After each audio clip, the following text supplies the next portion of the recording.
preemptively cut the town budget? Or do we have to go to STM? To a certain extent, I think that's a technical question that we may not solve here, but, you know, I would like to think that we could enumerate cuts to offset it if we need to, but that we hold them in abeyance until we know the outcome of the Masco Let me ask you a vote. question, because I've done this many times. You have the annual town meeting, with the override, yay, without the override. You have two budgets on the annual town meeting.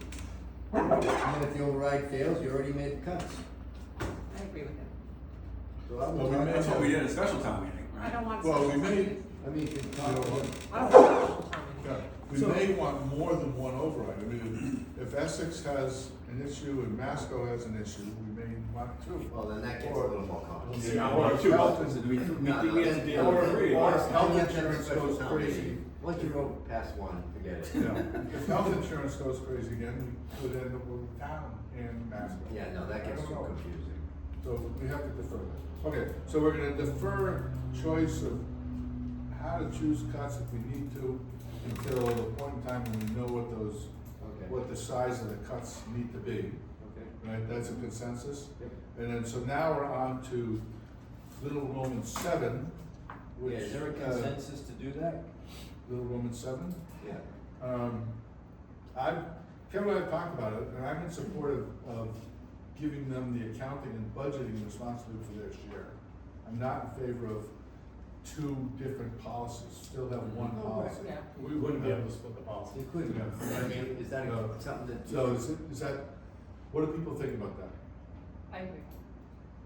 I agree too. So I would put it on the agenda and then talk to the. What do you- Exactly, Mhm. because What do you say, Greg?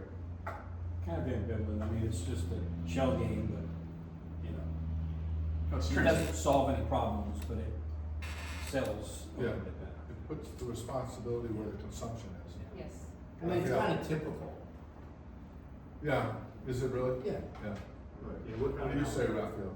I, especially considering they want all that chapter 70 money, I think that's the only way to be in line, but I would also be aware that they will probably kick and scream and say no, So I've had conversations. but it's not their choice. Can they? So a year or so ago, I did talk with the finance director on this subject matter.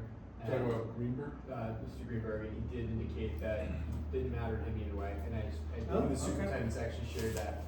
I haven't spoken with the school committee, but, the administration indicated on a non-official basis that they've actually advocated and asked us in the past years ago to do it too. So I don't think from just, I think the groundwork set that I don't think it's necessarily gonna be a problem, but we'll have those discussions clearly. All right, SWAT. All right, so we're, Kevin. Kevin, that's your deal, SWAT. Yes, so, 5E. you know, one of the things we do every single year after town meetings, we do analysis relative to what do we learn, where are we at with the finance team. That's our internal, not the finance committee per se, but the finance team, so that's, you know, accountant, treasurer, collector, pyramid, myself, and the assessor. And we kind of talk about things we want to achieve for next year. This year, we wanted to kind of do more of a overall assessment, not just of what do we want to improve for next year. Look, so we did what's known as a SWOT analysis: strengths, weaknesses, opportunities, and threats. It's very commonly used in the business world, and so we spent a couple hours a month or so ago. And we just kind of put a whiteboard up, and I led the conversation, but I didn't drive the conversation. I facilitated and let the team kind of speak. I asked questions, and of that, everything that's in your packet, you have the full sheet. I can't display the whole of it right now, but we looked at this and we said, you know, what is the internal operation of the people that are there every single day? What are they seeing? What are they hearing? We talk about strengths. You know, we talk about projected free cash number. Our revenues have been good. So even though our budget collapsed, our revenues this coming year should help us with our certified free cash number. We don't have that yet, but in November we should, or by November, and we're anticipating that number, because of the revenue side, building permits were exceed expectations, was pretty much the biggest driver on that. But we're still very, like I said, collapsed on the budget actuals, which does not help that free cash generation.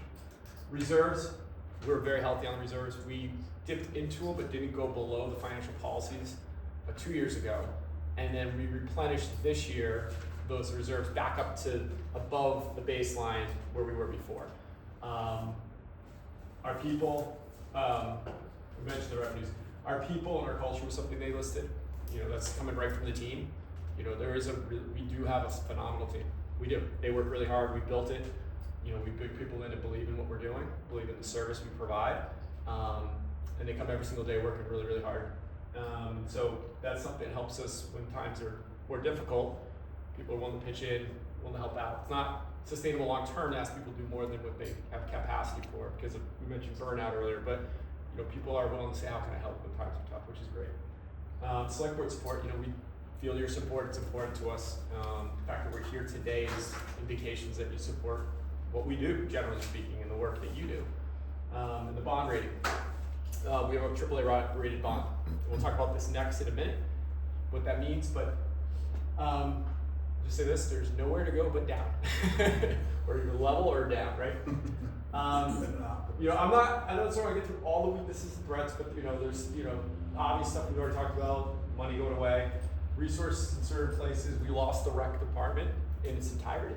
And so we're trying to figure out how do we do the basic like permit from TAA.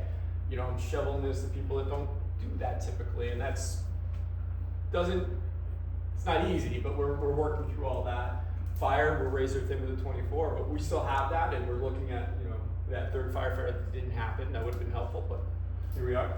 And then it really, like, planning and zoning is a really significant one that, you know, since I've been here, coming in eyes wide open and with no predisposition, I recognize pretty quickly, like most communities, you've seen the data, that's part of what their operations include.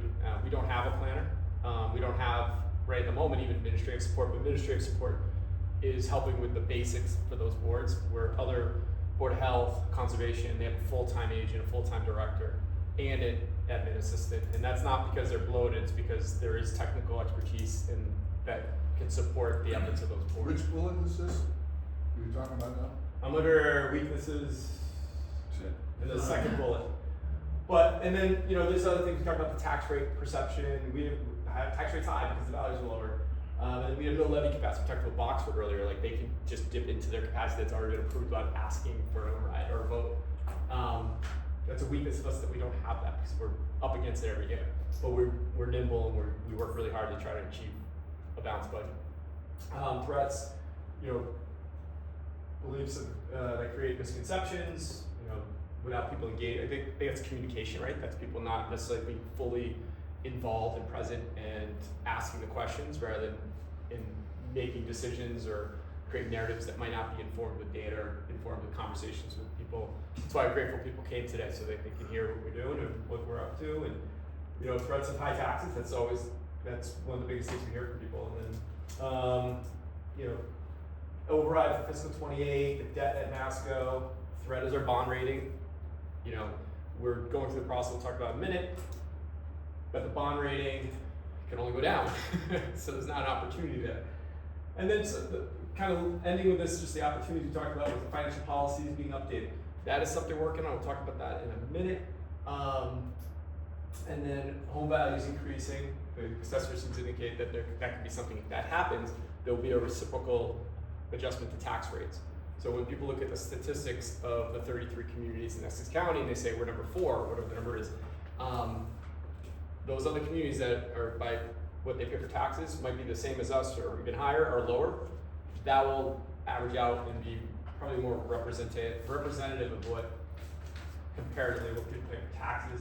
Our revenues budget, you know, we talked about not discussing doing this, just has to be on the board because most communities have implemented one. I would advocate not to do it. There's a universal trash fee, ambulance revenues.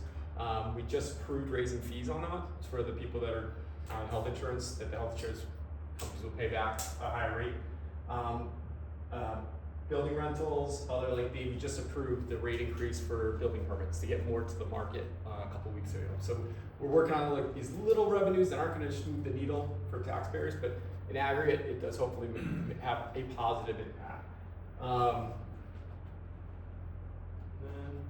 summarize.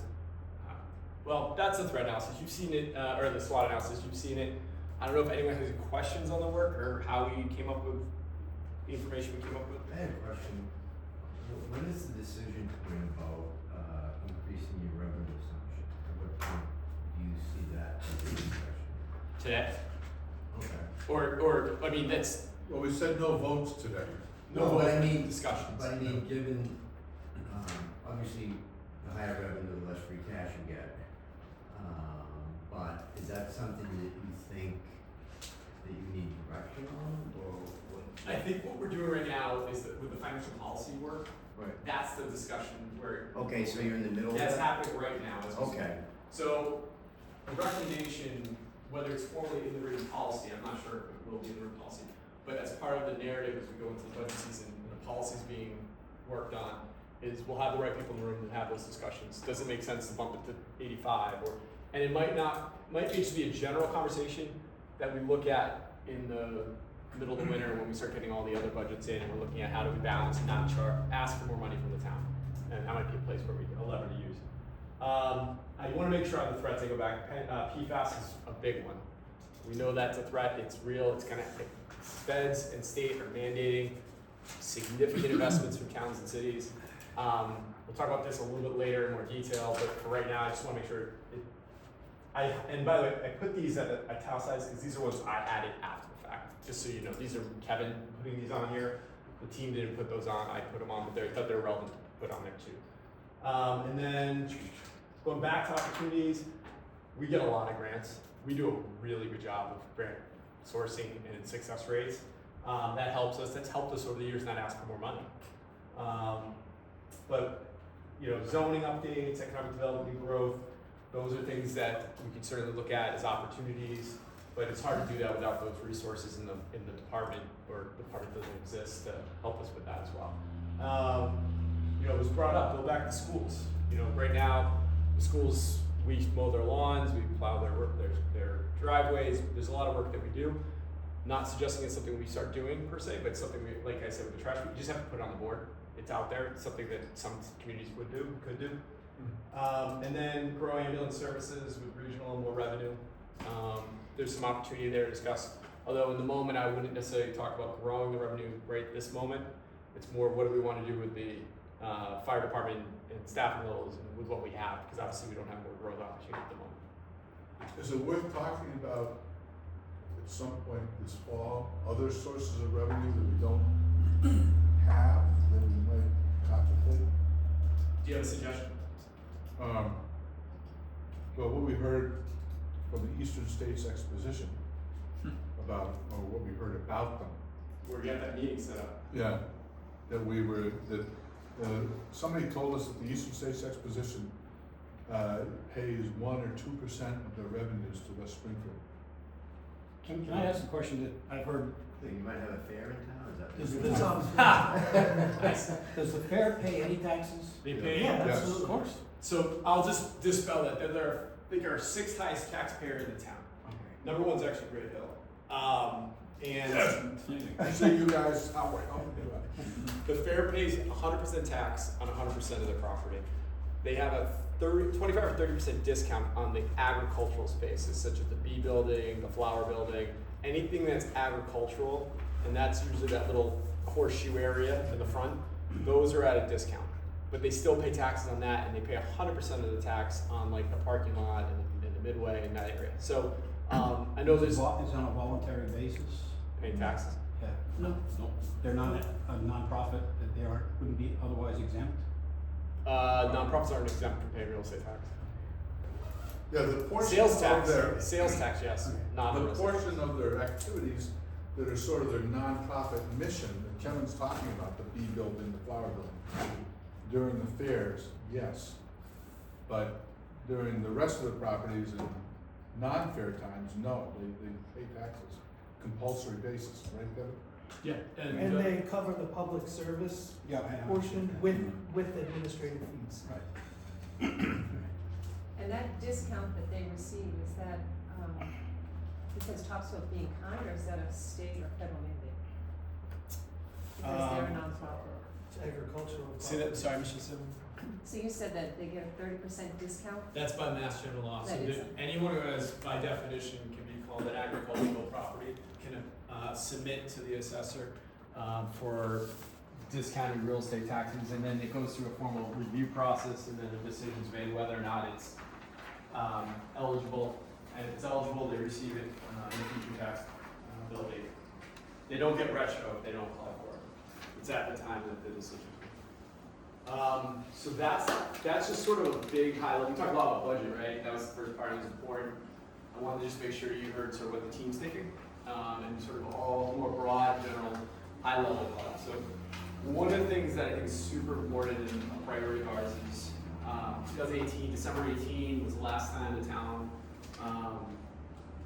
passed the financial policies, which the finance committee and select board town administrator worked on.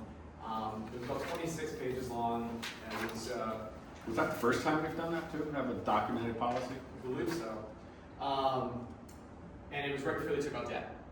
So I'm pretty certain that they got the list and they said, we need to do this. And they did it, it was right thing to do, but whatever triggered it. 26 pages, you worked with UNS Boston as a consultant. More recently, we're going for debt, taking for the water tank, and it's already been approved by the town, but the debt taking for the water tank and the water mains in Lockwood and the auxiliary roads. And we have a ban for it right now, which is temporary interest-only payments, but we are gearing up in the next couple of weeks to actually go on the debt call with S&P.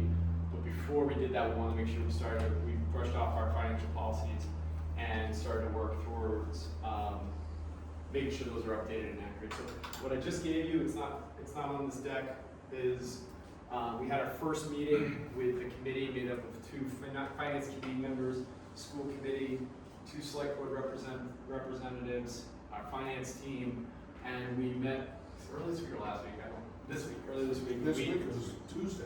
And we, the finance team has been working for 6 months on trying to update our policies. And Amanda, our town and county, she went to a conference with the mind of getting some information on this. Since 2018, DOR, DLS actually provide a standard template for policy that's about 143 pages. And it covers a lot more, which is good. And they provide technical assistance through those agencies when it comes to crafting your financial policies. And so the last 6 months, we took some hiatus from it during the ATM, STM, busy. But we've basically taken those policies, looked at our existing policies and our actual operations, and we basically tried to put in a first go at the policies. And that's what we spent earlier this week with the committee, bringing them up to speed. And what you have is the 3 sections of what's in those policies in front of you that I handed out. The more I would call discretional or strategic is the higher first section. And then sort of the mid-tier, and then the lowest tier is just like anti-fraud, like, yes, anti-fraud, this is what we do. There's no modifying the language. We will not commit fraud. You know, it's like, we will not commit fraud. So that's to give you a sense of what we're working on. Those financial policies over the next couple of months we'll be working on and hopefully finalizing. We'll be bringing back to the Select Board and Finance Committee for ratification. And the work of the subcommittee members on there is hopefully, as a representative of the whole, be able to advocate or at least explain to the board in collaboration with myself and the finance team what we're doing. So ultimately, this is gonna be a public document, Correct. an updated existing one. Right, approved and ratified by the So, boards. I'd add audit at the bottom, because people don't know that the town every year gets an audit. So from a public relations standpoint, and then obviously part of the audit is a management letter that you may or may not get depending on. Right, so So I just came in, actually Jeff, I appreciate bringing it up. So we just got our audit back Monday, it should be presented to the board. and we have not a single management letter recommendation, clean. But I just think, And that's perfect, we've taken out debt, and that's one of the big things they look at. if So people are concerned about the operation, to know that you have an audit every year is important. That's why we put it on the list. So the third party looked at our books, they looked at our management team, they looked at the way we do our business, and then the audit team said, you guys there's no risk of any fraud, Right. you're managing the books correctly. That report, there's 2 report cards, right? It's the bond rating and then it's the audit. Nothing on a management letter is pretty significant. Like, usually they find something to justify it being. And so we're doing a really good job. Team's doing a really good job when it comes to fiscal management. So that's important too, because we got it right in time before we get on the S&P call, because they're gonna wanna see an updated books in the audit, and our audit's looking very good. What's your timeline to bring this to the board? The audit, No, financial policies, I think ideally it would be the next month and a half to 2 because I don't know months. when you're going to market, so. Yeah, well, so the policy, we're gonna be with S&P, Boxer just did this, where they were in their process and they submitted their original policies, and then they gave them their draft policies. Okay. It's the DOR policy, so they say, oh, you're adopting the DOR policy, you get a checkbox. Okay. So as long as we don't do anything significantly off key And kilter. the subcommittee will meet again before that handoff? Probably not, but that's okay, because what we have right there is, it is draft form and they'll recognize that. Okay, so can I breach the scope here today and mention 2 recommendations for this? My recollection is that the existing 2018 policies are like 22 pages. And the new policy template we got from the DLS, I think it is 80 or 90, is that right?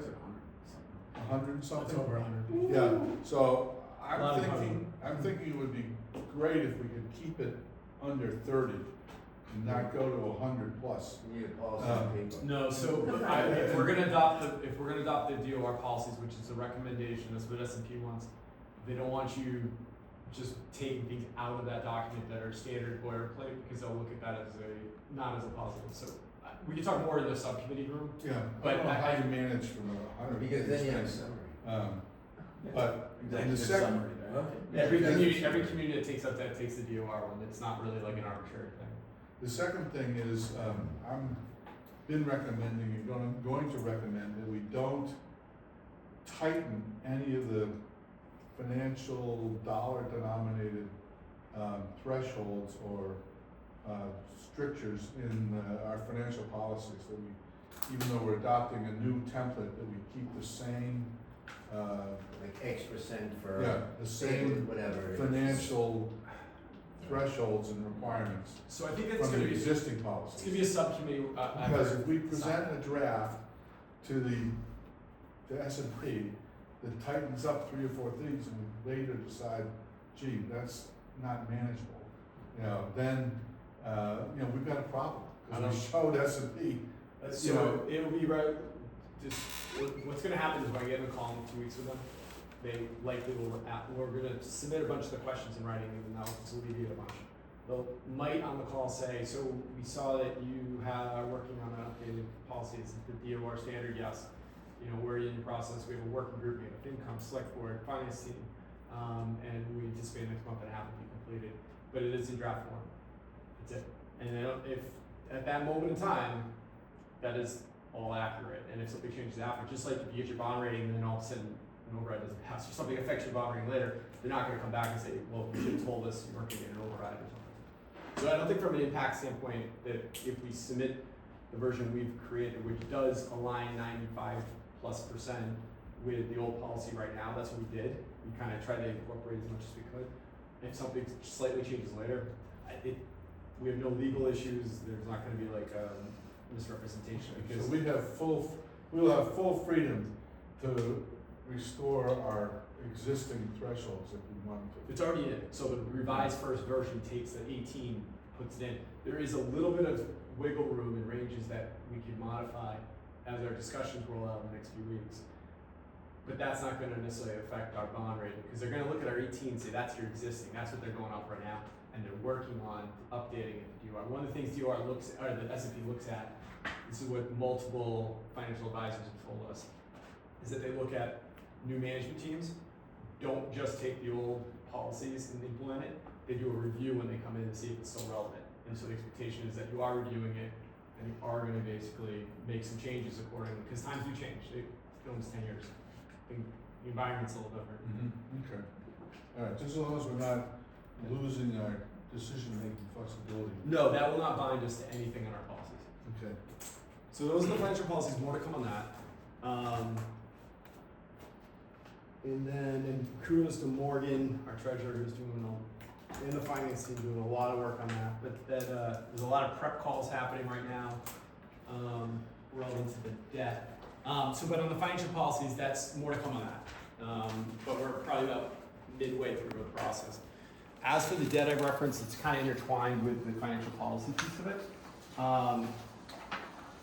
The debt taking was the first time we've taken it since 2018, or 2019, and basically, like I said, everything's been approved, and now we're just going through our formal process of taking the debt. This is a presentation that we just had earlier this week that MMA put on. Different financial advisor than ours, but they presented, and 95% of the information was everything that we've already heard from our financial advisors. I would just ask you guys to turn to page 6 in the second half of that, major credit factors. So the question everybody asks is, how do you come up with your bond rating? Because that's what this is. Basically, we present all our information, we present our clean audit, we present our books. S&P then get on a phone with S&P to answer follow-up questions and potentially some new ones. And then they basically go back, they do their magic, and they come up with a rating before we take out the debt. It's mandated. We're AAA right now. We've historically been AA until the last bond taken in 2019. And so the 4 things that they'll look at, and by percentage, is economy and institutional framework. It's 40%. So that some of the questions: what is your economic development like? Do you have a master plan? You know, what does the job market look like in Topsfield? What's your spendable income in the community? I mean, they want to make sure that people in the community have the bandwidth if times get tough to pay for it. And a lot of times you see smaller communities that are affluent with higher ratings than some of the larger urban communities because it's the makeup of the population and the income that is brought in. That's 40%. 20% is the management team. And so you look at the audit and management letter, you look at the team we have. One question is, how long is the management team working together? 3 years. We're working on our financial policies. We have a finance team meeting every Tuesday at 9 a.m. and we talk about everything so we're aligned. We're pretty solid there as well. Our finances, 30%. So the management team's almost is a bunch of the impact of this is the actual finances themselves. I think this is the only place that we have an issue potentially as the teams kind of went through this is the failed overruns. I don't think they're going to necessarily ding us for it, but it's literally the only place where there's any opportunity for them to say, well, you needed the money, they weren't willing to pay it. What did you do?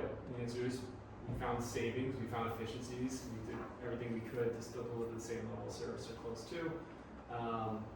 And you know, we haven't grown the organization. The headcount I referenced that earlier, it's gone down, not up, but we've found efficiencies, we're operating effectively.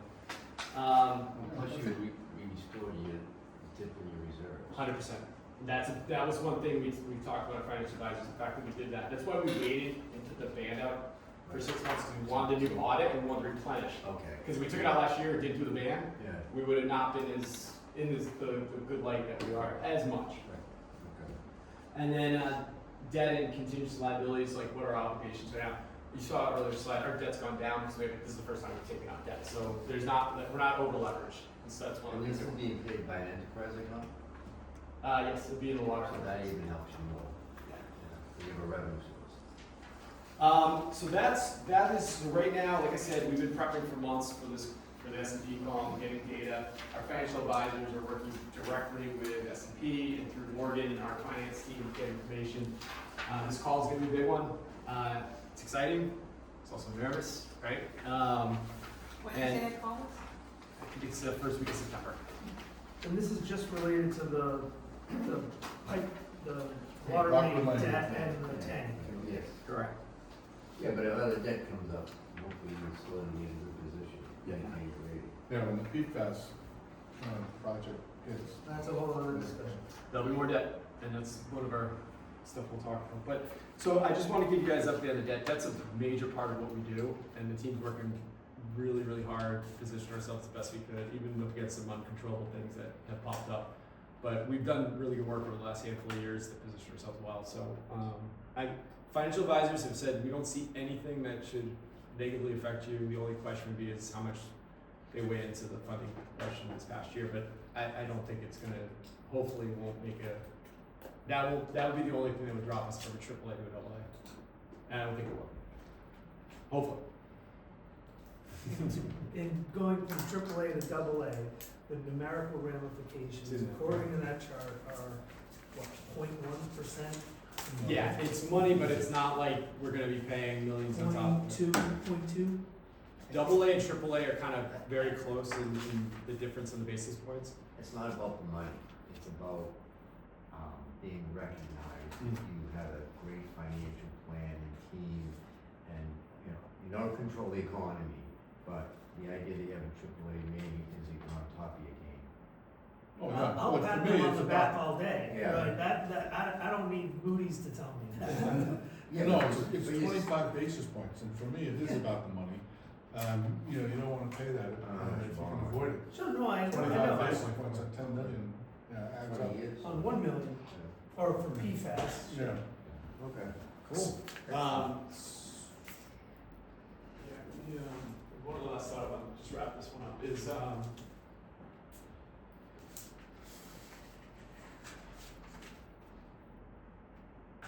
yeah, anyway, we'll keep the board posted as we work through our processes.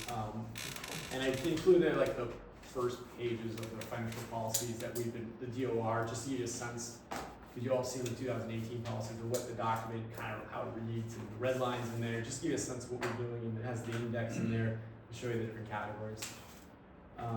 So that was it from the debt, unless anyone has any questions.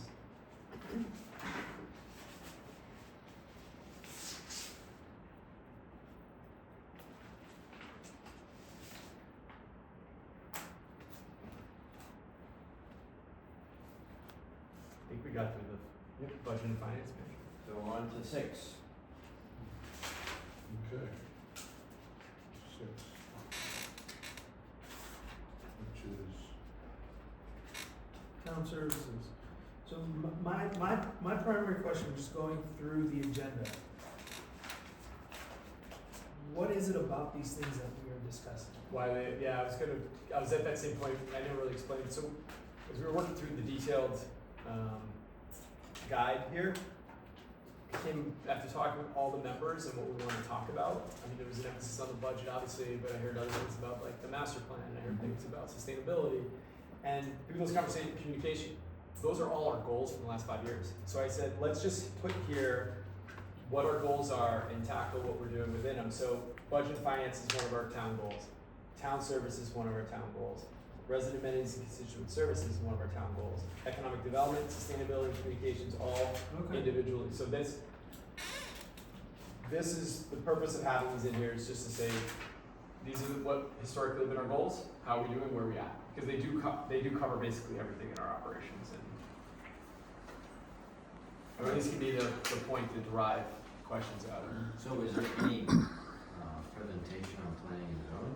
So the one thing, two things in here, and just kind of what I envisioned this topic to cover today is, we just came out of the budget process with the result that we had.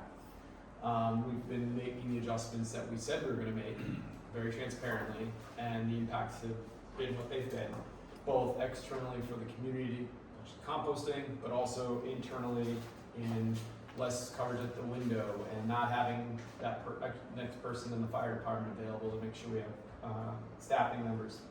The recreation department was removed in its entirety. We don't have it, and there's a lot that position does and did. And so for town services, it's first, what are the impacts? How are we handling it right now going forward relative to the adjustments we've made? Second, I want to make sure we talk about water, because that's probably our largest expenditure on the town side coming up. And that's because water is very expensive. It costs over $1 million to put a mile of water main in. Water tank was just this year under $3 million. That was a great deal. Relatively speaking, we had a bid for 2.9 or 2.8. It went for 5.4. Like, that was the two bids we got. So we did well on that. But there's more infrastructure projects coming up too. And then I just wanted to make sure I said it out loud so everybody hears what some of the infrastructure projects beyond water looks like this coming year. So just going back, I put into your document sheet the primary ambulance analysis, because I know that's something where we do talk about every single year. What I want to make sure I articulate on this one is primary ambulance is something, and I'll get down to the slide on.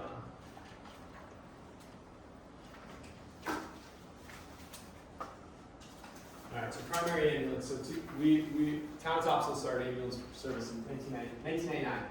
2020 Department of Public Health Service Zone Plan was approved by the Select Board and the State Department of Public Health of the state.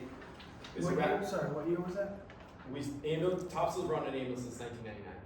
Primary happened in 2020 Thank you.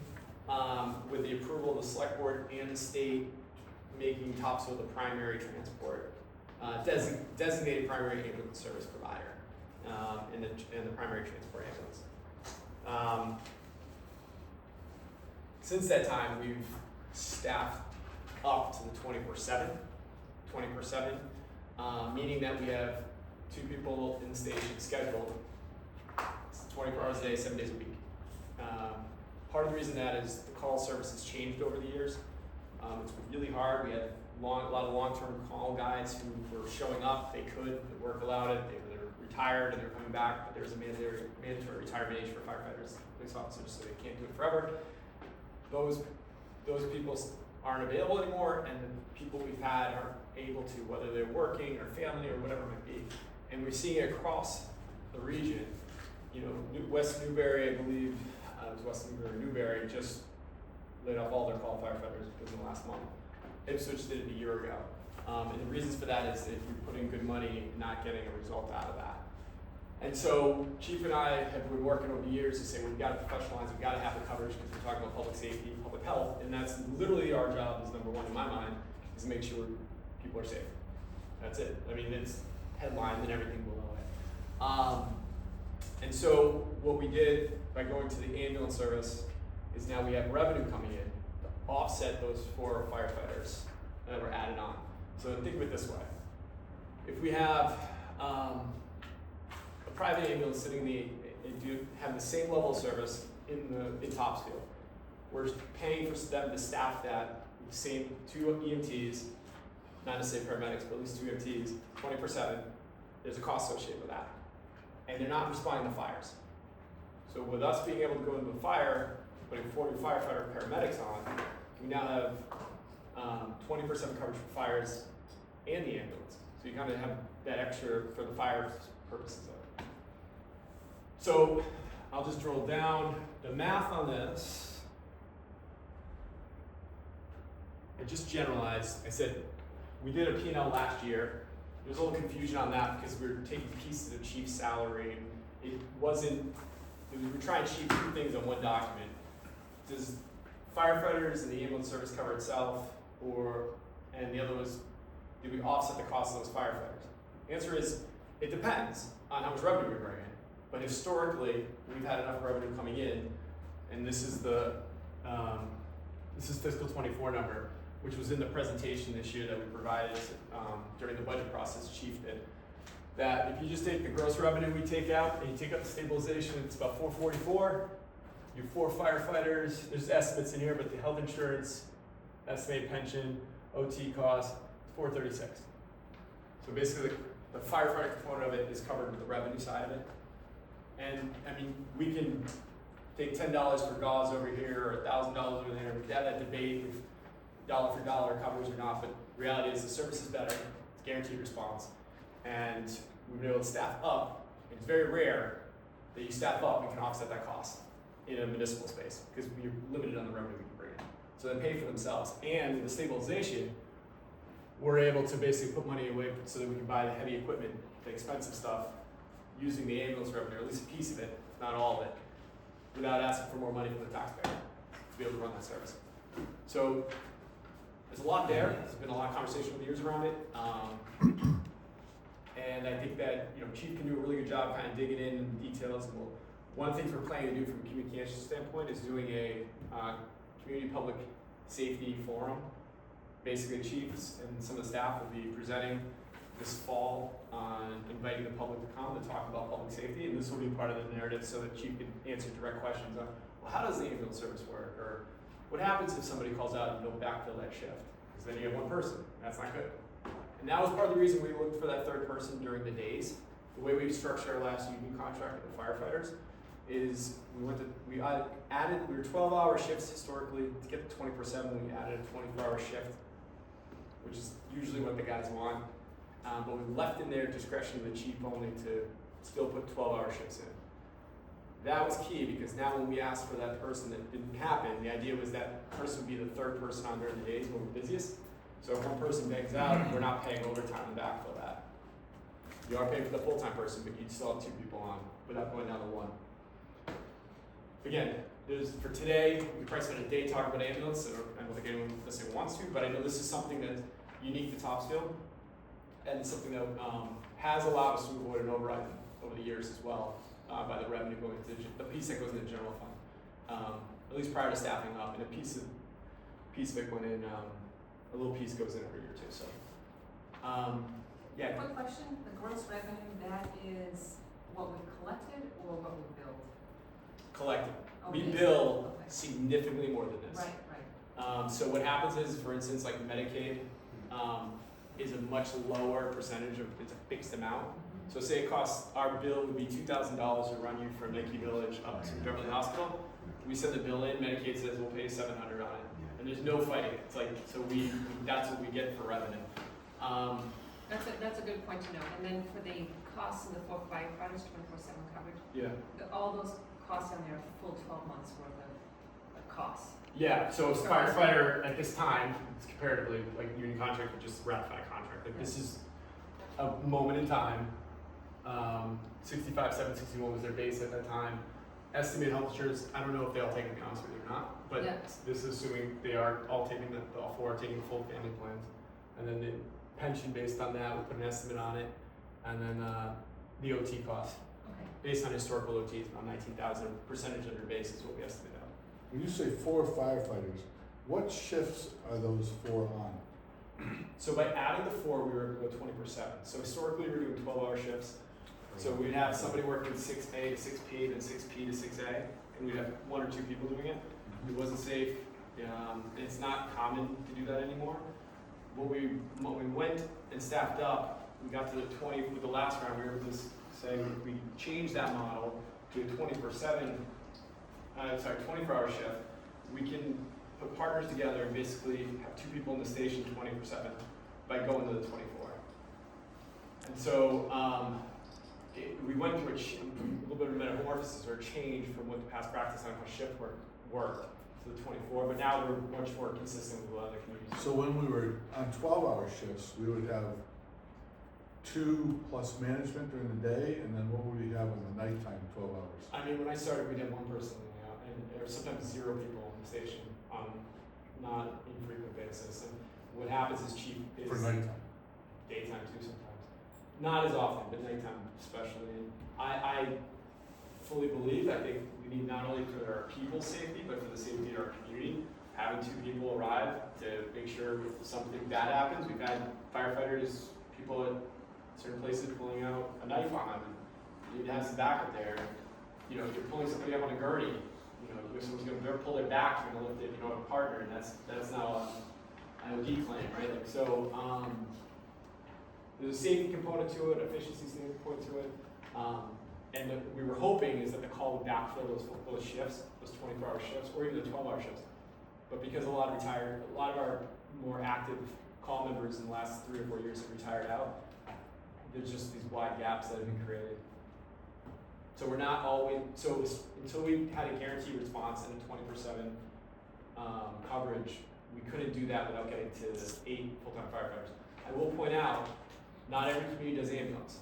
Not every community offsets their cost of the fire department by running an ambulance. Beverly does not. If someone right now had a heart attack, we'd be relying on the Northeast to come, and they might be doing a dialysis run, and they might need to call mutual aid and coordinate somebody else coming in. There's a lot that goes into it, but a lot of communities don't do it. And a lot of communities, somebody just added about 4 firefighters, and it was just simply an addition for fire purposes. They don't provide any ambulance transport. So you're gonna be in a position with 8 guys, obviously, you have overtime. Because sick days, vacation, personal days, as you lose more and more call people. So the call people aren't taking the shifts already. So we're, by budget purposes, we're already assuming how many vacation times these guys have. That I think it's like 80 or 85% of the call is the full timers taking overtime. a lot of them are already taking shifts, and so it's really there's a lot of times we're not gonna pay that overtime, because there's only one person in there. That's why the whole concept, and we talked about this previously, why we were going for that additional firefighter, was to put 3 on during the day, so that if one person bangs out, you don't have to back, you still have 2 people, and you're at straight rate, not paying overtime now. And you don't have to beg people to come back to fill the station. And Chief's running, and I know she does it because she cares, she does it because it's the right thing to do, and she does it because it's where we are right now, but, you know, we're in meetings, we get the tone, she's running, she's going out too, and that's not usually the case for chiefs necessarily do that. I'm not saying she shouldn't, but it's a little dangerous with union contracts and grievances and things like that when management does the work. But we've been working with them in good faith, they understand the value of having a chief there, and we understand the value. But we're at a point right now from an operational standpoint with not getting that additional firefighter. We're thin, and we're not able to go, at least in the immediate, add any resources back in to help us. So we're looking over the next few months, Chief and I, and we'll bring back to you, what does the future look? We just did the 1-year deals on the collective bargaining. We're gonna be negotiating 3 months. So we kind of have a 3-month period to kind of figure out what we want to do with the resources we already have, because we can't ask for more, obviously. That was fire. You have an aging community, Oh yeah. so you're gonna get more and more ambulance. We will. So we have a 40B literally across the street, 45 units of 62 and older housing that's breaking ground in 3 weeks. So in an 18-month period, we'll have a number of seniors, some from within the community, some from outside the community coming into that space. And the expectations are with the aging community that we will see more runs just from that alone, which will be more revenue, but will be more strain on the existing numbers that we have. But overall, our population is roughly 1/3. Okay, I'm just curious. Under 20, 1/3. Can I just, Over just keep on, and this is probably a deeper issue than just here. How many fires do we have a year? How many actual 7. fires? Not a lot, I can tell you. Yeah, so Right? the risk investment is really small with a fire department. Unless you own the house. So typically 70% of your runs are ambulance these days. Oh, that's a good legitimate question. How many fires So are- 58% of our calls, based on the slide, I don't have the full deck, I'll share it with you, Greg. Yeah. But the deck shows that we used a multiplier in the funnel a year ago of 58.3% based on the number of calls per fire or ambulance. And so 58 were ambulance and the rest were fire related. So there is a good chunk. It's not always like the house across the street from you, full loss. Those happen. We've had at least 1 to 2 every year in the last few years. Copper Mine's another one. I mean, it was a multi-million-dollar mansion that was rubble by the time I got a chance to get up there with the team and see it. But fires happen, and having that resource there in that moment, they happen at night. I mean, that one at Copper Mine was like the middle of the night. It was late afternoon into the night. That's what that one was. But they happen anytime. Same thing with heart attacks. 95 and Route 1 have automobile accidents that require fire response. And we're rolling for that and mutual aid. If there's a fire up at Copper Mine or Candlewood, wherever the fire might be, if it's in Topsfield's showing up, Topsfield's in charge of the scene, but we're getting Boxford, we're getting Middleton, we're getting Beverly, we're getting Salisbury, we're getting everybody, because those big fires, it's all the alarms are going and everybody who's resources available are coming, because firefighters want to fight fires. I think firefighters want to prevent fires. So they don't want to fight Save fires. lives. Oh, So I they want to do. make sure for clarity, they They don't do. want to. They live for fires. Are you kidding me? Everybody- I was on the Boxford Fire Department. You couldn't wait to have it. They- That's why you're there. It's sad, but it's also honest. It is. They don't. Well, I'll say this: when we have an automobile accident, I had this happen. Chief and I were having a public safety meeting in the conference room. All of a sudden, Chief jumps up, runs out the window, look out, a box truck or the door saying, "Thank you." Sorry, I need to sugar up. I don't know. Like that, all right, sweet. So I know that's why I need to sugar up. Look out the window, box truck, and just T-boned a SUV. So Chief's running out to the scene. I followed her because she's in the middle of traffic. I'm like, I got her back, so I want to make sure people aren't going to run her over. But you know, they fires happen all the time, accidents happen all the time. But I had one call person come back to that. When there was a fire up at Copper Mine, I had the entire department present for that fire up at Copper Mine a couple years ago. So to the point, like when the tone goes out, it's a fire, it's a big one, multi-alarm. If you're on the Topsfield FD as a call or full, that's when everybody rolls. I'm just commenting, musing on the need to build a Boston-type fire department in a town where the risk is very small. So just, if you can send out that deck when you have a chance, but in the deck, for fiscal year 2025, it says there were 1,834 emergency runs. Of that, 21% were to rescue and protect people and to protect property in the event of emergencies and fires. 21% of that 1,834. Michelle, I'd like to see how that's defined. Oh yeah, I don't mind sending it. Michelle sent it to you. You said 1,800, 1,834. so that would be 360 So from an officer, fires or fire department calls. I'll say this, we've got I've said this multiple times, you can hear me say this throughout the day, we've got a good team. The firefighters, you know, they show up, they work hard, they're dealing with life and death, and, you know, they believe in the system too, they trust what we've been doing, they've been advocating hard for more staff, because they're the ones out on the front lines dealing with this, they see it, they know it, Chief's been advocating. You know, a lot of communities will say, okay, we need 8 more firefighters, let's put it out there. We very incrementally, based on revenue coming in, to offset it as we've gone, rather than just shooting for the moon and hoping that the revenue comes. It's like, let's prove the revenue. And these guys came along for the ride. I remember sitting with them in 2020 and saying, it's gonna be hard for the next few years until we prove it out. We need the revenue to prove out before we add more people. And they're like, let's go. Is the point of this the idea that at some point the board should have a discussion? You're gonna start building the budget and you want a level service budget, which means you're not adding anybody unless there's some kind of critical.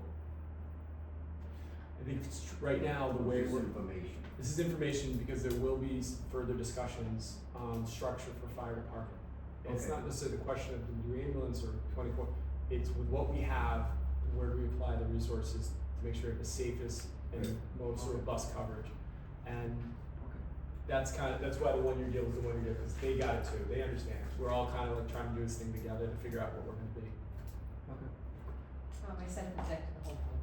Awesome. Yeah, so there's 2 competing pressures, I don't know how big they are, that move away from same staffing, same service. One is, are all our shifts, do they all have an equal need in terms of emergency capability? Do they all have an equal events that require emergency calls for different times of the day? The other is the idea that there's not enough staffing perhaps by some state or professional organization enumerated services, but we don't have the adequate staff for 24/7 ambulance.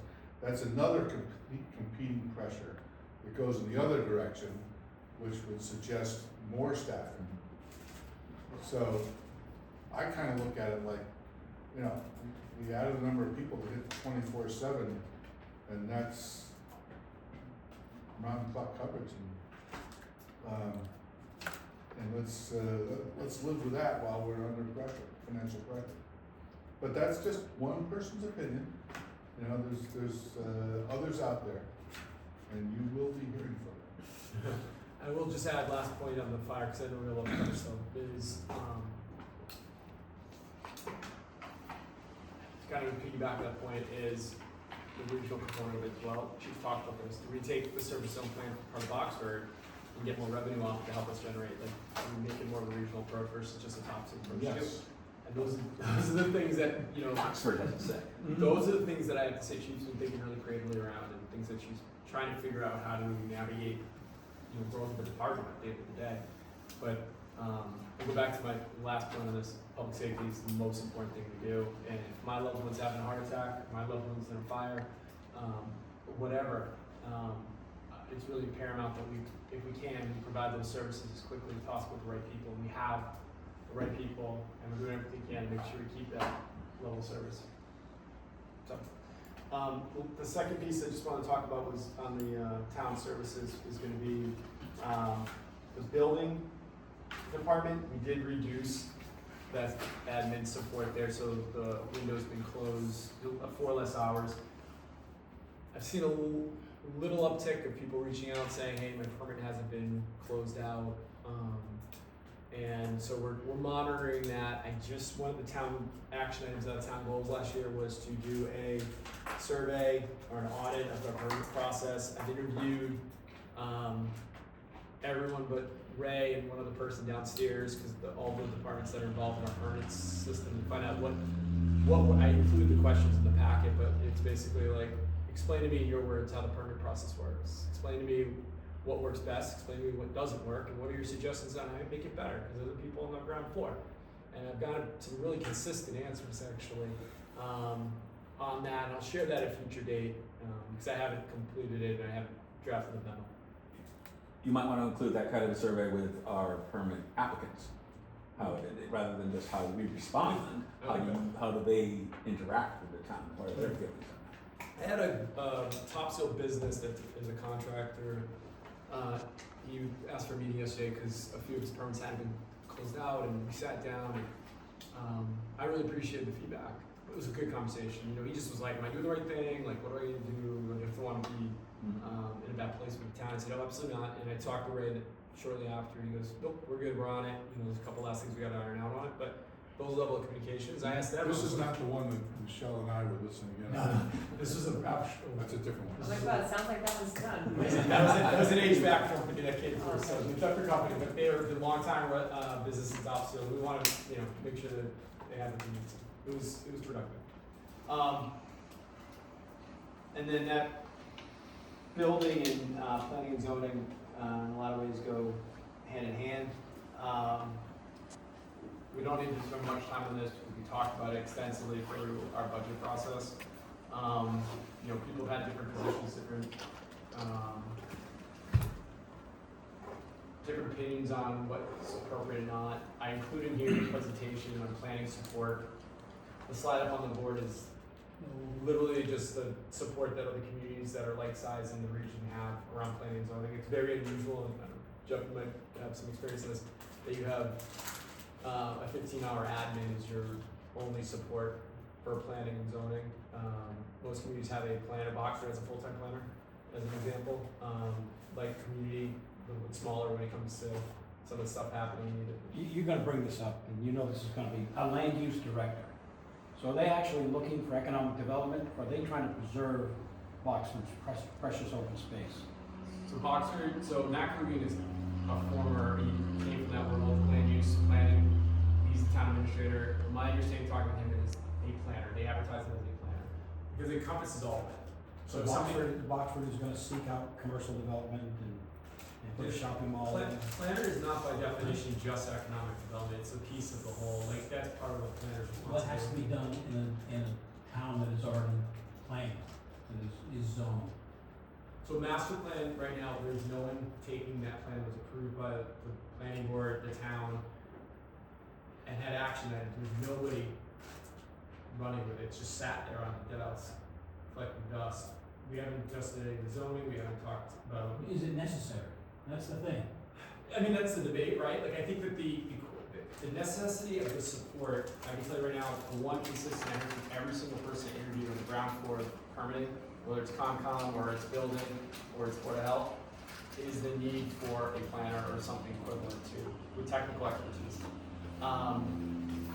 That's the presentation I gave them, if you're looking at that. But that's people who are professional municipal employees in those fields. They've seen other communities drink it. They've been in North Reading. They've been in Woburn. They've seen different communities and how they structure. Second to that, this is just the local data here. It's just data. But call it whatever you want to call it. It's more important what the job description is. And the job description for the planner, it's in this presentation. It's some of the stuff that the position, planning support, technical support, grade 7, is professional supports to the boards. It's master plan components, project review team meeting coordinations, helping applicants through the process, going through some of the technical components of what they're asking for. Does my project fit? Does my project work? What do I need to do? You know, those are what a lot of times a planner will do. And then internal support, grant writing, MS4, implementation of the master plan recommendations, open space and rec plan, bylaw review. That's a big one. I mean, we have a great planning board and great ZBA that are very talented with a lot of institutional knowledge, but it's very unique to have that much talent and expertise. And at some point, like all of us, they won't be there. And to have a time to have somebody come in, learn from them what to do, and then be able to carry that torch forward when that time comes. It gives you redundancy, it gives you, it makes sure there isn't disruption in the past to the future, right? So, All I see is bureaucracy. and it's to help, not hurt. All I see is bureaucracy. But you What- see everybody in town hall. No, they are particular, they are, this Yeah. is bureaucracy. This, master Town plans hall are is unnecessary. bureaucracy. Master Master plans are plans unnecessary. The town Master is law zoned- requires. the master, yes, bureaucracy And says getting grants. you'll do grants, right? Do you need, We'll get into grants, but, well, no, if you don't have a master plan or open space plan or those things, you can't apply for grants. right, bureaucracy, We have that. Money. That's what government is. The very Yes, beginning of this yes. We meeting have that. started We with, have those our things. job is to plan what direction the Understood. town is going to go. Understood. We The have- master plan helps us do that. And we have those things, we have the master plan, we have those things. Right. And it was done with consultants and Thought. existing employees and citizens. They were Hours and volunteer hours. citizens. And I would That's say- true, it's hours and hours. So you But don't have it anybody to exists. implement it. I'm sorry? That's You true. don't have anybody That's to the problem. implement Well, I disagree with that. I think, it. Well, who's leading the charge to go through it and say, we gotta change our zoning in such and such a place, and who's gonna write the zoning bylaw? the planning board handles changing the zone, and they've done it very successfully over the last 5 years. I can enumerate any number of major league zoning changes that have happened, some of which were mandated by the state, and they handled it smoothly and expeditiously. So And the zoning board handles, Well, no, I get it. permit requests for things out of the literal zoning requirements. So a lot of times there's a lot of legal components to what they do on those boards, and to have a professional in the room to help direct them. I mean, there's been times we've had KP Law at KP Law rate, be present for, be present in those meetings where it would be adequate to have on staff and salary present. Yeah. I'm presenting what the world is when it comes to. There's no decision here today, he's providing information. And I think it's all relative to, right? Like and I will say, ultimately, when you don't have the levels of, to help support the things that they do, it falls on other people, and it falls on, things have to be done. And so sometimes when you mentioned at the top, it's, you know, like, sometimes I have to answer that phone call because there's no one else to do it. So it's just, it is what it is. We're past this. I just want to make sure we know that we're going to be hiring up the support in the coming months. We had a nice meeting with the member of the ZBA, 2 members of the planning board, a couple members of the select board last week, mapped out a plan. We're all kind of aligned in what the next steps were going to look like, and we're just going to now try to execute that plan. Now, the first stage is to get the ZBA and the planning board to support the basic elementary support that they need. That's step one, and we have to do that. And we know what we need to do short term and long term, we just need to execute.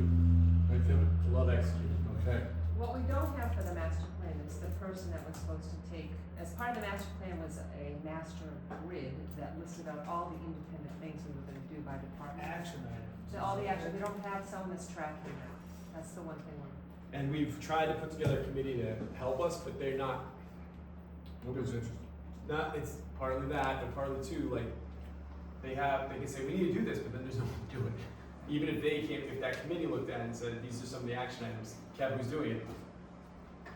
And I'm not qualified, I'm not planner, however you define planner. So, Yeah, I'm not fully comfortable with the idea of a government-driven,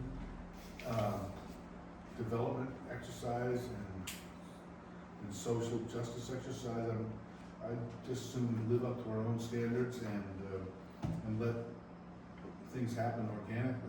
You know, if there's a need for something, it'll happen organically. But the problem is that when they need something, if you're a third-party, non-government agency looking to renovate Alfalfa Farm or put a restaurant downtown, you know, there's a process they have to go, and there's a lot of technical components that go. I mean, there's a lot in Franklin that Jeff was part of, that all us managers know the work he did there to All us help. administrators. What's that? Administrator. He's a manager in Franklin. You said all us. Man, I'm a manager by definition. Manager. I'm the town administrator. I did not call myself a town manager. I know what you're doing. I didn't do that. I was just referring to managers. Management has a role, as a function. So, I just wanna say that this is the issue that put me on the planning board and the select board, is I resent people acting proactively to develop the town of Topsfield.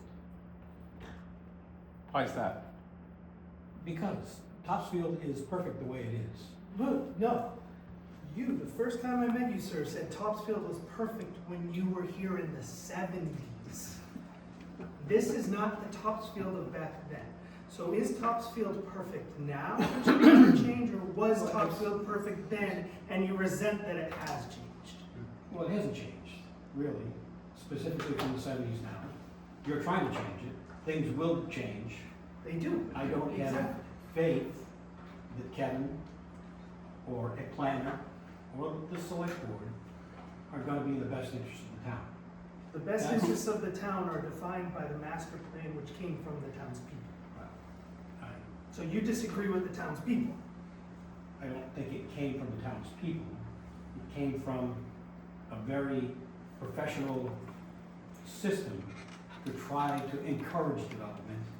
Nothing and we're gonna get to the master plan, nothing talks about preserving the character of the It town. does. It says that It's in the- exact language. It's the first 2 pages of the master plan says those words.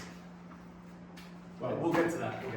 let's let's move on to the next issue. Well, this is an issue, Well, I mean, there's no action item right now. So it is something. I want it known that I'm here to Keep it the way it is. To stop You know, change. don't make fun of it like. I'm not making, I'm just stating it, that's what you said, it's that way. You're not. Okay. So I was just from an operational standpoint, the reason these communities have resources to support, there's mass law that comes into play. We have a great planning, we have a great planning board and ZBA, fortunate with a lot of institutional knowledge and their ability to find time to do a lot of the work. But there's certainly, I see it, someone has to pick certain things up. It has to. There's stuff that by definition, there's reasons every community has those resources, right? So, but that's not any decision being made right now other than what's already been approved at town and budget. The meeting we had the other day that was very productive with the ZBA and the planning board. So, but just eyes wide open on there's like, yeah. Can I ask, they are gonna ask for those extra 4 hours, right? Next year? I have no idea. I didn't have that conversation about it. When the chairperson said they would withdraw their request in our last budget meeting, and again, it was the chairperson, not the board. Yep. They said they would fully be coming back for that request again next year. Because the need's there. Just so, arguably. And then the last thing I just want to mention is recreation. You know, I said at the top, with some of the efficiencies we created, we took a department head about 5 years ago who retired, and we created an admin position and then pulled out the recreation component, which was kind of ad hoc, that the department was doing some of the rec work. It was something we heard pretty adamantly, and the board at the time was very much asking for us to find a way to make that happen. We created what we did without adding any FTE to it. The position does a lot. It helps the farmers markets, liaison with Holiday and Green. They help with permitting applications, policies, being responsive to TAA and others. The Topsfield Cultural Council and their invoice, they don't have the liaison. Now we're trying to figure out who's going to be helping them with invoice processing, simple things like that.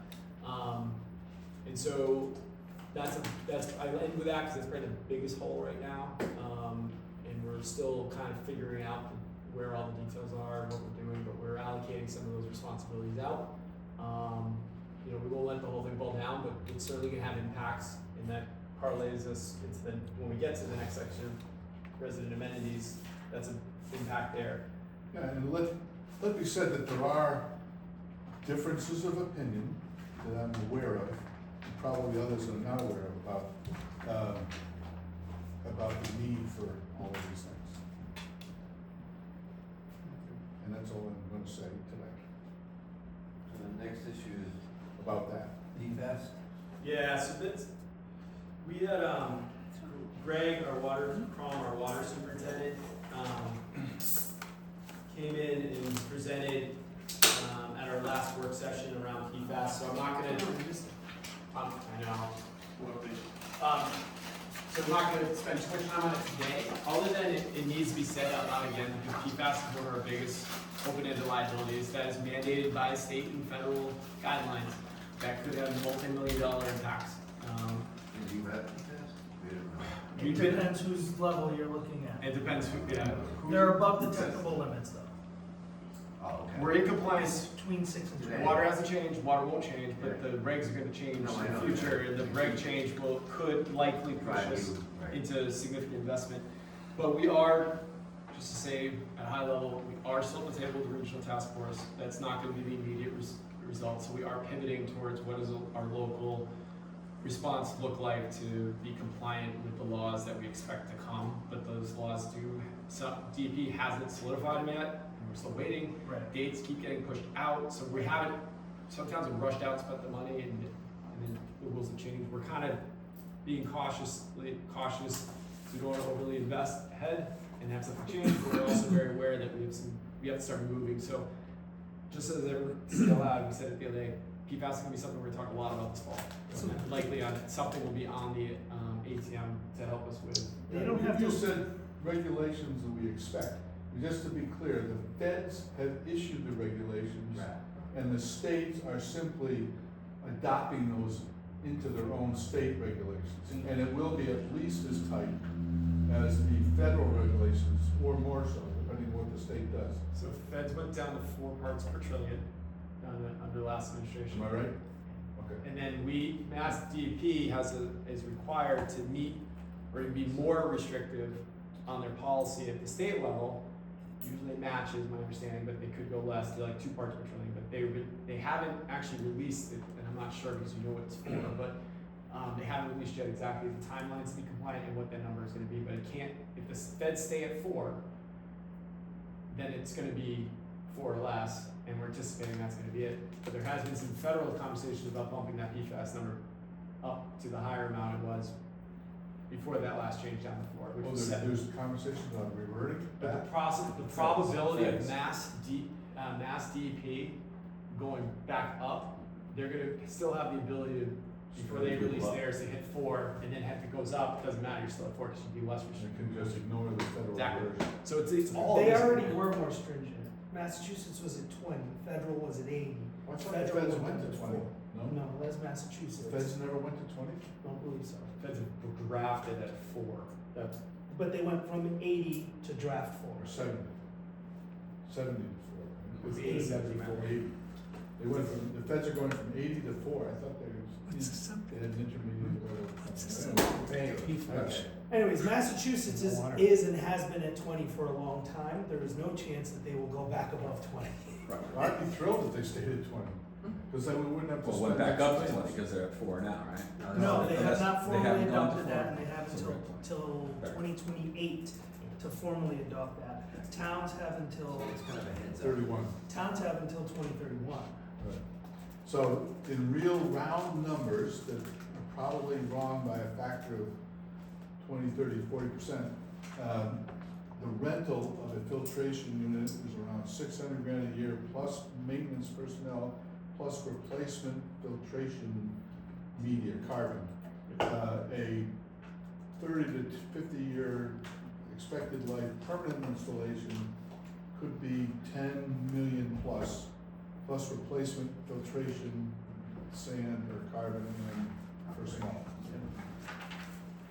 So those are round numbers.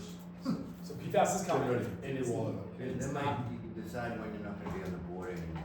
Yeah, when PFAS comes, right? But I think the other thing that goes, I totally agree with, the public policy part of this is, if somebody has said it is dangerous, we do also need to look at this from a perspective of protecting our residents as well. Yeah. It's not just a, when do we spend how much money? The unfortunate aspect is there's no, that I'm aware of, scientific, comprehensive, indisputable studies that say, you know, there's a lot of cancer between 4 and 20 parts per million of trillion. So we're protecting ourselves from a risk that is unknown. The state, Well, guys, the state guys, mandates. you're not gonna do anything today. Mhm. Next. Infrastructure. And let's get Andrew's Farm real quick, because that might be coming. I saw Matt Coogan in the box. Andrew Farm is a 53 unit, over 40B project right over the line. Topsfield is an emergency backup water line main that goes to Andrew's Farm to feed those homes. It is run almost exclusively from the developer owns a water treatment facility on site for those 53 homes. They're not on a well, they're on the treatment facilities on a well, and they pipe the water to the homes. They have a PFAS issue. They have 300 parts per trillion. 300? Yeah. And Right they across also the have, border at a well, so that's close. so they also have, as a problem is the current owner, Doug Kahn, has been very, Irresponsible. there have been issues with the operations continuing uninterrupted, possibly due to management of the ownership group. And so we've had for 5+ years discussions both with Mass DEP, with former board, and with Boxford around resolving the issue. State sees Topsfield, just turn the water on. It's not that simple. There's infrastructure that we don't want to own. It's not ours. We don't want to have it. There's also what do you do with the pump station that exists? The owner says, have Topsfield deliver, let me develop that lot now, make $2 million. No one seems to be interested in that. Homeowners don't seem to want to organize a homeowner association, either own the pipes or run the treatment facility, and you have a PFAS issue with the water anyway. So when we've been asked if we would provide water at a very high uncommitted level, we've said that basically any withdrawal that goes out of Topsfield and into Boxford does not count against our withdrawal numbers. We're doing a favor. They're not it's not going to count against us because there's a cap on how much water you can And withdraw. withdrawal numbers are state. Yes, DEP. Yeah, DEP requirements of how much you can withdraw. So we want that in writing. They weren't committal to writing. They said, oh, we won't bother. Like, oh, if we do this, you're going to write down. And then second, it is, we are not going to own the piping or any infrastructure. We'll have a meter. We will bill the town of Boxford as a At the triple border. at the border. So every drop of water goes in that the residents have. We bill one entity only, and that's the town of Boxford. And they can sub-bill the homeowners. We've sketched out, we've had a lot of conversations in the last 5 years, and these are things that have been consistently articulated to their board, to the state. And I said, these are non-final, like, we've got a board and community here in Topsfield. This is just, I'm saying, these are bottom line thresholds, at least in my mind, that they have to meet. At this point, I've told them now, we have a PFAS issue and an expectation if we're gonna be a big help, that you guys would chip in and help us with some of the costs associated with it. So, I don't know how that will go over, but it's at least gonna be out on the table. But the bottom line is that if we can deliver water to these 53 homes, even if they're not Topsfield residents, they're people, they're families, if we can do it by offsetting our costs to our current ratepayers and not having any of those water withdrawals count against us, saves the people maybe 1% off the bill, which is nice. It provides water and there's very little exposure for the town because we're not taking any new infrastructure. So We build Boxford, not the people whole. back, they're gonna pay us because they have a choice. So there's a lot of wins in doing this. It's create a way to sort of like help people, but also benefit. If there's not a net benefit, it's not for us. And that's the bottom line. But I think there's enough that if the conversation continues, we'll stay engaged. And if it heats up in any way, Topsfield's chosen ones that they wanna talk further with, we'll get back together and we'll talk more about it, it's just out there. If you ever hear of it, you might hear it in rumors, boxers all over it. I just want you all to hear it and be aware of it. And the last thing, I'm just gonna rattle off some of the 27 infrastructure plans that I want you all to just hear it out loud. Endicott Bridge, that's the bridge heading right over to Masco. We have a grant that will pay, it's already paid for design. We're partnering with Oxford on that, it's right on the town lines. That bridge will be replaced right now, scheduled for the summer of summer 27, so not interfering with schools. Traffic will be able to flow as in the last traffic plan that you've seen, but either way, we want to do it in the summer when there isn't people going to school and from. In addition to that, again, 100% covered through grants. Second bridge is Mile Brook Bridge. That's a Topsfield bridge. We've worked really closely for 4+ years with the state. They're fully funding the replacement of that bridge. Now, we wanted to save Mile Brook Bridge. We advocated for it beyond repair. What the state's been willing to do, because of a lot of advocacy on our part, is build a new bridge where they're going to use stone facade still. And we had a number of community meetings out at the bridge with residents and neighbors. We said, what do you guys want? Let us advocate. We want the millstones. So we put the millstones into the design, which is great. We went to town meeting this past year. We got the approvals to get the easements. It's the water department and it's the Audubon. I've already had calls with the Audubon. They've agreed to donate the land, which is great. So it's not going to be an appraisal. That's going to expedite our project. We're currently April advertised date, which would have set us up for summer 28. We've talked to them about doing a February advertised date, which would just get us in for possibly summer 27, because that's what we want to do. We closed for way too long. We're so close. So we're pushing really hard with the state to get everything in order so we can get that project done. So you'd have 2 bridges the summer 27, both by schools, but in the summer being replaced or repaired roughly at the same time. So my book is now scheduled for the summer of 27. Technically 28, but we're pushing as hard as we can to get it for 27. And do you need the easements before the project starts? Yes. Because you need a town meeting for it. We had that. We put that in last. Okay. We're all squared away with Article 97 and easements. Okay, good. And when you said, they're donating the land, so the town will then own that land, No. or the state will? So they're donating. I think they're temporary easements. Temporary. I think one. Or even if the permanent easement, they would still own it. Yeah, we have an easement right to modify. But you said they were donating it, not. So an easement has value. Right. So what happens typically, you can either have an entity that during a municipal project or state project, if you have to impede on private property, they can either donate the value, because every piece of land has a value to it. They can either donate it, They're saying, don't pay me back. or we're gonna do a for the value." $5,000. We'll do a $5,000 appraisal to find out we have to give them $200 for the little Yeah, piece. Right. So we're good. We built up a good relationship with the Audubon, and they were willing to be good partners. We appreciate that. This Milebrook thing, I think, I first went to a meeting about this like 2 or 3 years before I was a select board member. And I think at that time it was summer of 25 or summer of 24 or something.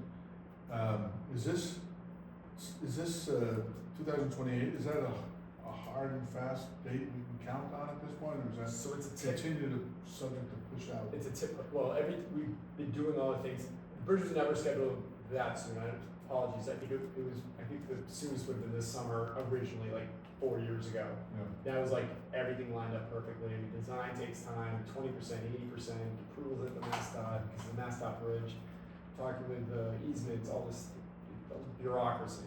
But it takes place and we have to check the boxes, right, to get the $3.5–4 million to do the work. Because structurally it's deteriorating on outside in. But yes, 28, I would say confidently, I'd be shocked if it got pushed out any further. If it does, it's not on the town, it'd be something at the state, some modifications to the project or something happens for some reason. But we're gonna do everything we can to do it 27, get it done. Sure.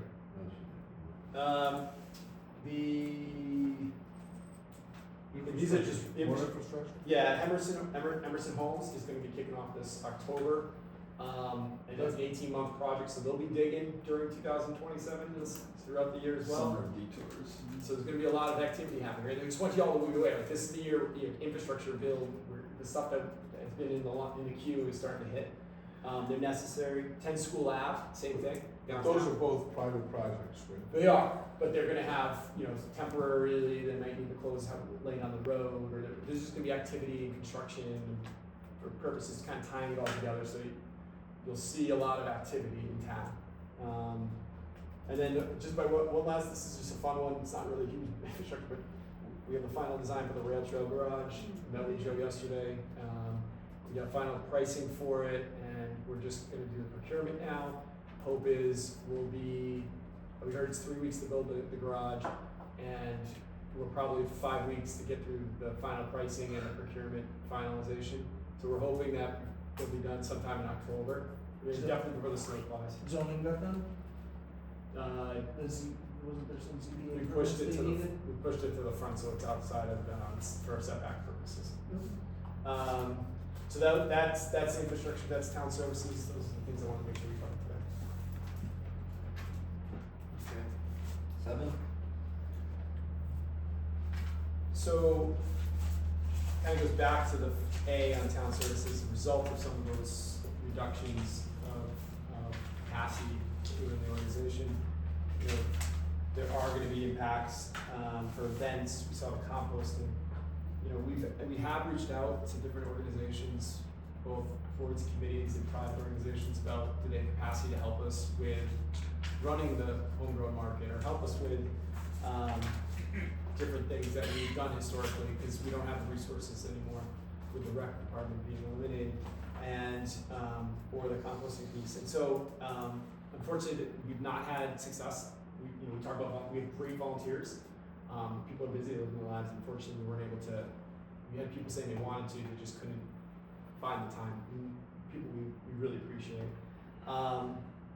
So we're trying to find ways, I met with the North Shore Chamber, no, I'm sorry, not North Shore, Newburyport Chamber, kind of laid out some of the things we're doing, and see if there's any synergy there, any opportunity as well to help us with some of this. Because although we're not giving up because the resources aren't there, it's just we have to think more creatively, and we're trying to find those ways to do some of the things we're now not able to do the way we've always done it.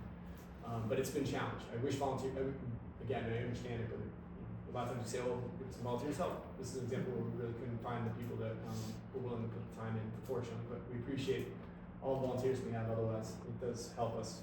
But we have heard, or we came up with some ideas on how to restore composting at no cost to town, in other words, how to bill for it, so it pays for itself. So the problem with that is that it is not even close. So our cost to compost is about over $20,000 a year, and we had 130 permits at $75. It's about 10 grand. So we're out of whack by 5 figures. And if you economics 101, price elasticity. Price keep go away. Oh yeah, price elasticity. If we start doing like $500 a permit, you have like 2 or 3 people can afford it. It's not going to offset the fixed costs. Yeah. And so what we are talking with at the meeting next week with G Mello, Mello does not do composting, but one of the action items, agenda items I have is